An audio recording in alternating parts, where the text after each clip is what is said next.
Okay, basically what the demands were of the workers versus what the company wanted to do. Well, it was more driven by the company's demands rather than the workers. The workers weren't asking for anything outrageous, and strikes recently have seldom been precipitated by worker demands not being met. What was going on in the Detroit strike, as near as I can recall, and this is, of course, you know, it's all on the record, Been a while, yeah. is there was about 9 unions in the Detroit newspapers, so it's a complicated collection of things. The unions want to work in concert so that one doesn't go on strike and the others keep on working. So the demands or requests by one union become important to the other unions. But some of the things that management was looking for was different manning rules, that's what they call them, in the press room, about how many people is required to run the presses. And they wanted to buy some people out, that is, write them checks so that they would stop coming to work and they could reduce the workforce that way. Another demand that was actually, I'm told, or I heard, was imposed in the Detroit News' newsroom was they wanted to impose conditions. That means the one side unilaterally put something into effect, and they wanted to go to a merit pay system whereby people wouldn't all get the same raise every year according to the union contract. They would get raises, or a larger portion of the raises would be determined by management based on performance. And the workers disagreed with this because they didn't want management dictating raises, or? Yeah, the unions don't like it if people get different raises from each other. They like everybody to be equal, get the same kind of treatment. And they didn't want to have fewer workers in the press room either. Of course. That was a different union. Yes. So, prior to the actual strike, if you could detail a little bit the actual process of contract negotiations, or where you were involved with that. Slow and contentious. Yeah, as those things are. I mean, you get up to a deadline. People hope to have a deadline, a contract by the deadline. If it doesn't happen, they usually will extend the contract until a new contract is reached. And I think one of the breaking points was when the Detroit News, as I heard it, imposed conditions. They said, okay, we're not getting this through negotiation, we're just going to make this happen. Okay. Now, one of the things I think is probably important for the viewers of this is the rather complicated structure of the union structure at the newspapers. That a lot of people think union, they think it's like gigantic one monolith, and it really isn't like that for the newspapers, according to you. So, no, there were many different unions for different types of work. There was the Newspaper Guild represents editorial employees, and it had 2 locals really, or 2 units. It was one local, Local 22, but there was one unit at the Detroit News and one at the Free Press, and of course there was also one at the, what were called the eccentric newspapers, and another one I think at the Michigan Catholic. So there were 2 units in the Guild local. Then there was also a small local, or small unit for the International Brotherhood of Electrical Workers, a big powerful one for the Teamsters, a pretty big one for the pressmen. I think there were also unions for things like paper handlers.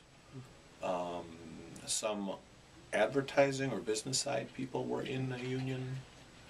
They might have been in the Communication Workers of America. And you were saying the 2 newspaper guilds, the main ones for the Free Press and the News, as well as the Pressmen and the Teamsters, were the largest? Probably so, yeah. Okay, so they formed, according to you, a council? There was a council of unions for years, and that's not unusual. So, after the strike began, you told a pretty interesting story, I thought, of actually when you had to cross over to the news to print some papers, I think. Yeah, the way it worked is that the pre-press operation was in the Detroit News building about 3 blocks away. So for the Free Press pages to get pasted up, some stuff was transmitted down the street on wires, or maybe it was wireless, but it was transmitted, like stories. But then some things were carried down the street such as layout sheets and photographs. They didn't have to be.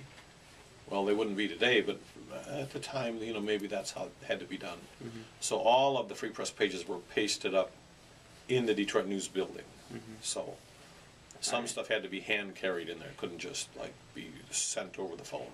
And I think you were telling the story. It was like the day they started picketing, like you had to cross over. Well, the strike started in the evening, about 7 o'clock was the deadline, and the strike began. I was in the Free Press newsroom, and it began peacefully. People worked hard up till the last minute.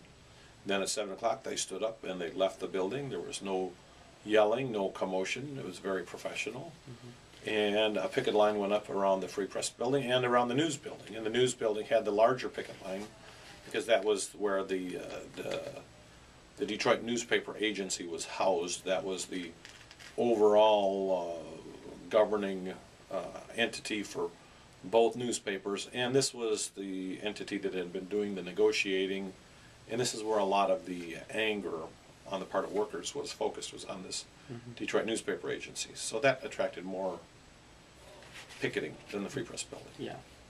So when you yourself had to cross over, how was that?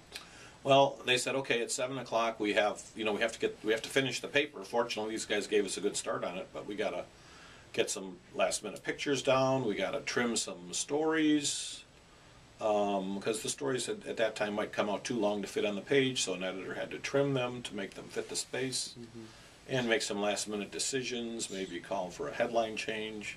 So basically, normal stuff, just under extraordinary Normal conditions. stuff, yeah. It's just that, so we quickly, as soon as the strike began, we quickly had a meeting. There was about 30 of us left, and we decided, okay, who's going to do what to get the paper done? They said, well, somebody's got to go to the other building. I said, I'll go to the other building, and so did another guy, Dave Robinson. We were familiar with that end of the operation, and I actually like it. So I said, well, I'll go down there and trim pages. And so I started to leave our building out the back door, and somebody, a security guard, one of ours, not a hired one, but a Free Press security guard, said, hey, Joe, where are you going? I said, I'm going down to the other building to release pages. And he said, well, you can't get in there. And I said, well, I'll just, not too many people know me, which is not true in the newsroom, but true everywhere else. My plan was to just step into the picket line, cross through it, and go in the door. Naive. The doors were locked. They said, we have a van going down there. So I'd say about 8 of us got in the van, and the van was a van with windows, and it had Kevlar shields on the inside of the windows. So you couldn't really see out because the brown paper was left on the Kevlar. Now, why was there Kevlar on the van? Well, we found out in a minute. We went down there and we tried to pull into the building. There was a garage inside the building we tried to pull into, and the garage doors were down, and they weren't going to open them. We tried to get into the building, but the people on the sidewalk wouldn't let us cross the sidewalk to get in the building, so we told the police we were going to go around the block and try this again. The police, who are all in unions, were not impressed with this. We went around the block or so, we came back, we made another attempt at it, and this time the driver pushed it a little further to try to get into the building. The garage door never did open, which is maybe a good thing. The people picketing sort of swarmed the van and laid their picket signs on the windshield so the driver couldn't see where to drive, and so the driver stopped. And they started yelling at the van and then hitting the van with the picket signs, and then finally hitting the van with the sticks that the picket signs were on. So they're like little pieces of, they're sticks, they're like little pieces of lumber, not heavy, like probably 1x3s, I guess. And then I don't know what was actually breaking the windows, but the windows started to shatter on the outside of the van, and so the windows were breaking. The guy next to me was cursing and swearing. They were rocking the van, and I was pretty sure they would either tip the van over or set it on fire. So you were talking about how peaceful this was, like when they started. So Yeah. what precipitated all this, rather uproarious? Well, they wanted to maintain the integrity of their picket line. On here we were in probably the first 2 hours of the strike, and we were trying to breach the picket line in this van. Though the law says that you have to let people go through a picket line. You can't prevent people from entering a building. It's against the law. But that's what they were doing, was preventing us. Also, probably smashing in the windows on a van. I think there's a law about that too. Probably a few. Later on, some people said the unions made a big mistake on that first night when they started destroying property and setting a tone for the strike. I don't know. A lot of bad things happened on both sides during that strike. Yeah. But yeah, they're not supposed to do that. But I wasn't going to talk to them about it. Yeah. Let's see. We weren't tipped over, and we did back out, and we left, and we said, let the pages go in as they the were. way they are. I never saw a copy of that next day's paper. You said that was about July 13th-ish? Well, it was the evening the strike started. Yeah. And, let's see. There's something about an isolated incident. I think, is that what you were talking about just then? Or you said there was some property damage the first night. Well, that would have been some, yeah. Yeah. Throughout the strike, there was a lot of property damage. There was vehicles were set on fire. People put tacks on the street to flatten car tires. There was lots of windows broken at substations where papers were distributed from. There